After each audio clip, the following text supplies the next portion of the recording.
I finished the stereo and it's like, wow, I got rid of all those wires and they all look really, really good. And then I walk around here and I look in the floorboard and I still got this. And so now this is going to be one of my next challenges, let's say.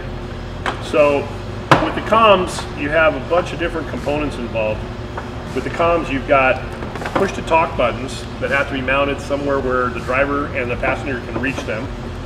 And then you've got intercom wires, so if you want to wear a helmet with speakers, or you want to wear headsets, be able to talk to the driver, co-driver, whatever, you have those. So these cables have to go somewhere that makes it easy to get to the back of your head. And then you got some power wires, and then you got a trigger wire, and then what else we got? Oh, we got this ugly yellow wire, which is the coax wire, and it has to go somewhere in the roof. So somehow or another, we got to get all these wires not in the floorboard and hidden out of the way and hooked up to what they need to be hooked up to. So next step, when we're done, we'll show you what we did with all this as soon as we figure it out.